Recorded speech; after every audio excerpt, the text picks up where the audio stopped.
สวัสดีครับพี่น้องมื้อนี้มาพบกับบ่าวเกียงชาแนลเหมือนเดิมครับมื้อนี้พาพี่พาน้องมากินซี่โครงหมูใต้น้ำพี่น้องบ่ได้กินด้นพี่น้องเอ้ยเมนูนี้ขึ้นอยากพี่น้องเมนูซี่โครงหมูใต้น้ำพี่น้องเอ้ยโครงหมูเปื่อยๆพี่น้องใส่ขมิ้นหอมๆพี่น้องเอ้ยสูตรบ่าวเกียงใส่ขมิ้นพี่น้องบ่าวเกียงมักครับมันหอมใส่ขมิ้นหอมๆเหลืองๆพี่น้องเอ้ยข้าวเหนียวมาเป็นติ๊บพี่น้องมื้อนี้นี่ครับเดี๋ยวมาเป็นติ๊บเด้อพี่น้องเอ้ยขอแก่ข้าวเจ้าโบกพี่น้อง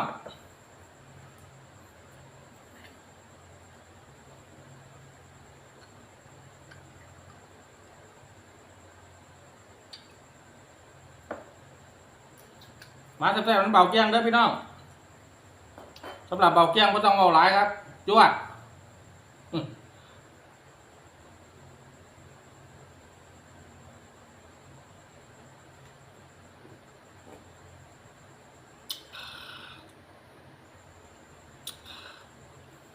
มาครับมาแซ่บๆมันเบาเกี้ยงเด้อพี่น้องเอ้ยสดน้ำก่อนพี่น้องโอ้ได้การพี่น้องเอ้ยเฮ็ดแล้วไหมพี่น้องห่อนๆนะครับ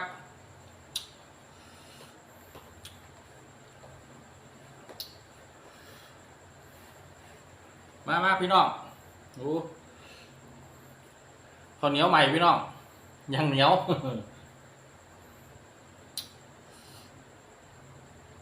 สำหรับเบาเกี้ยงไม่ต้องเบาหลายเด้อพี่น้อง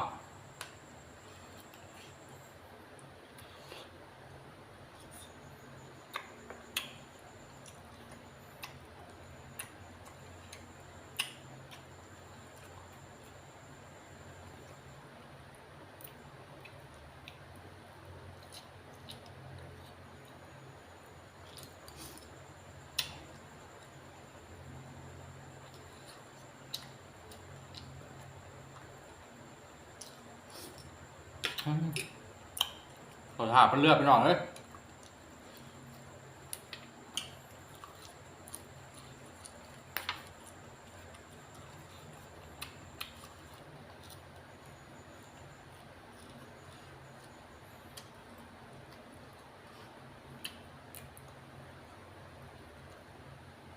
สูตรเบาเกี้ยงใส่ขมิ้นพี่น้อง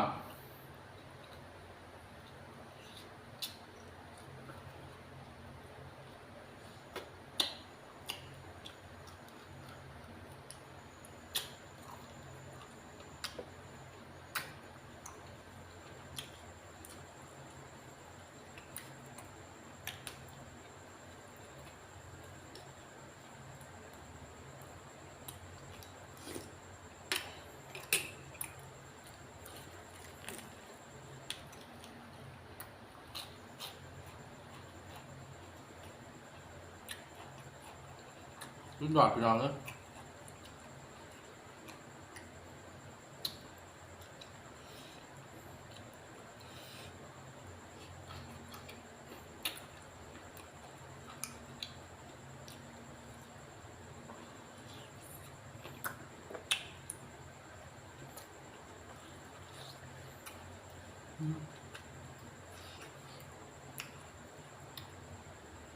เหนียวดีพี่น้องแล้วก็เหนียว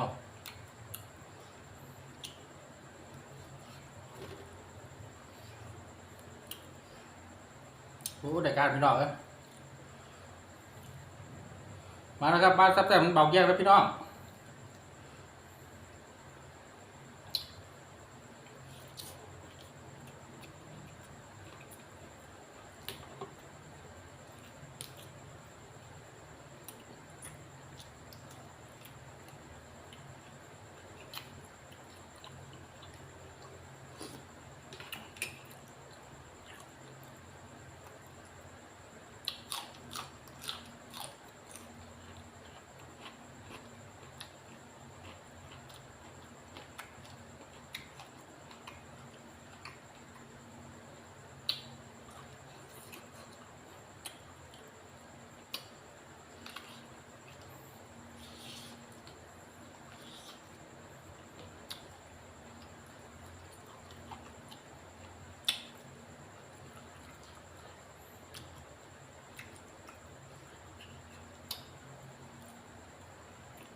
เอาตาพี่น้องเอ้ย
จัดการพี่น้อง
เมนูนี้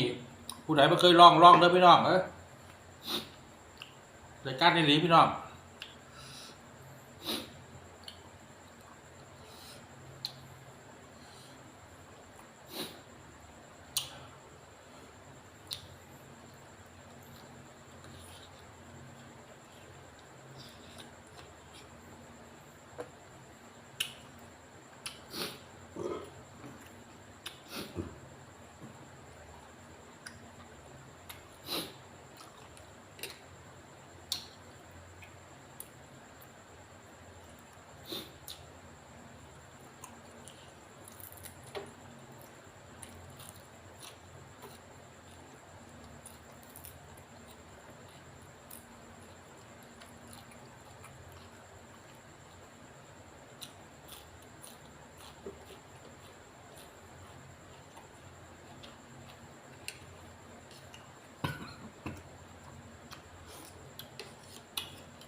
ขออภัยพี่น้อง